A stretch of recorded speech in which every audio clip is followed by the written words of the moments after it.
Cela ne semble pas grand-chose. Une journée de travail assis, quelques heures devant l'ordinateur, un peu de télévision, un peu de téléphone. Rien d'inhabituel. Mais ce que beaucoup ignorent, c'est que cette journée normale est en train de transformer silencieusement le fonctionnement de leur corps. Ne pas marcher, ce n'est pas simplement ne pas bouger. C'est envoyer à l'organisme un message dévastateur. Tu n'as plus besoin de moi. Car le corps humain n'a pas été conçu pour rester immobile. Chaque muscle, chaque articulation, chaque organe a évolué pour le mouvement. Marcher n'est pas seulement se déplacer, c'est activer la biologie la plus fondamentale de la vie. Et quand tu cesses de le faire, des mécanismes invisibles, qui travaillent pour toi sans que tu t'en rendes compte, commencent à s'éteindre. Lorsque tu passes des heures assis, le sang circule plus lentement, le cœur bat avec moins de force, et l'oxygène met plus de temps à atteindre les cellules. Les jambes, ces pompes naturelles qui stimulent la circulation, deviennent passives, et tout le corps en souffre. En seulement 24 heures d'inactivité, le taux de sucre dans le sang peut augmenter, la sensibilité à l'insuline diminue, et le métabolisme ralentit. C'est comme si le corps passait en mode économie d'énergie. Non pour te protéger, mais pour se détériorer lentement. Ta posture change. Les muscles abdominaux s'affaiblissent, le bas du dos se tend, les épaules s'arrondissent vers l'avant. La tête s'incline de quelques degrés, modifiant l'axe de la colonne.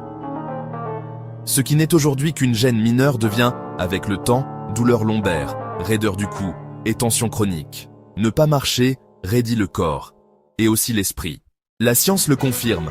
Selon une étude publiée dans The American Journal of Preventive Medicine, rester assis plus de 6 heures par jour augmente le risque de mortalité prématurée, même si l'on fait du sport avant ou après.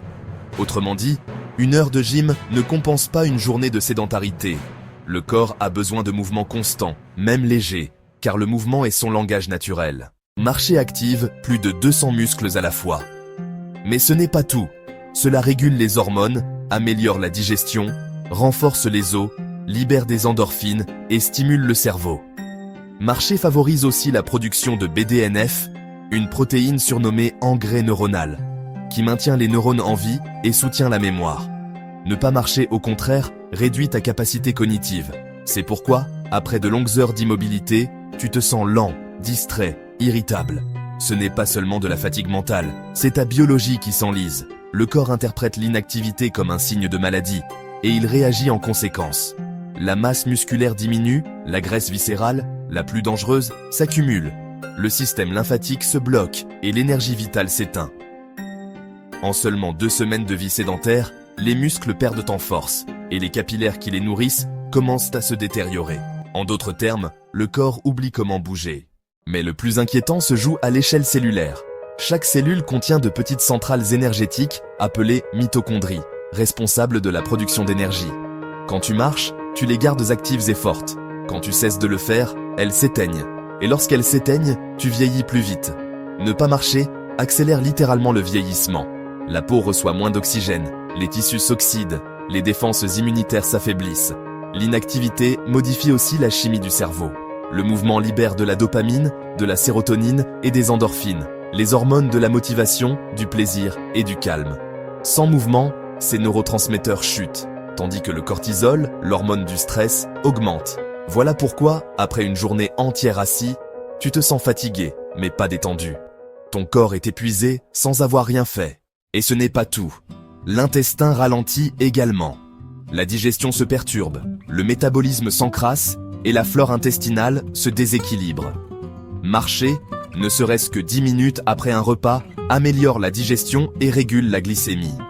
Mais si tu restes immobile toute la journée, ton corps accumule déchets, toxines et glucose qu'il ne sait plus traiter. La vie moderne, avec ses chaises ergonomiques et ses écrans lumineux, nous transforme en corps immobile et en esprit surstimulé.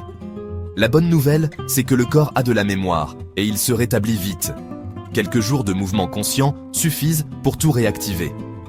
Marcher seulement 30 minutes par jour améliore la circulation, renforce le cœur, augmente la capacité pulmonaire et réduit le risque de dépression. Pas besoin de courir, ni de transpirer, ni de souffrir. Il suffit de marcher. Car marcher n'est pas un sport. C'est un rappel biologique que tu es vivant. Marcher en plein air a, en plus, un effet psychologique profond. Le rythme des pas régule la respiration, synchronise la pensée et apaise le mental. C'est pour cela que les grands philosophes, comme Nietzsche ou Thoreau, marchèrent pour réfléchir. Ils savaient que le mouvement du corps ordonne aussi celui de l'esprit. Chaque pas est une forme de méditation, une conversation silencieuse entre tes pieds et ton cerveau. Quand tu marches, ton système nerveux entre en cohérence. Le cœur se stabilise, les poumons s'ouvrent, les muscles se détendent. C'est l'équilibre naturel de l'être humain. Ni immobilité totale, ni agitation excessive. Juste un mouvement constant, rythmé, humain. Parce qu'au fond, marcher est la façon qu'a le corps de dire « je vais bien ». Alors la prochaine fois que tu passes toute la journée assis, souviens-toi, ton corps ne te punit pas, il te parle. Le mal de dos, la fatigue, le manque d'énergie ne sont pas des ennemis. Ce sont des messages, des signaux d'un corps qui te demande une seule chose. Fais-moi bouger. Pas pour brûler des calories, ni pour atteindre un objectif, mais simplement pour maintenir en vie la machine la plus parfaite jamais créée. Marcher n'est pas un luxe. C'est une forme de médecine. Et le plus beau, c'est que tu n'as besoin de rien, seulement de tes pieds, de ton temps et d'un peu de conscience.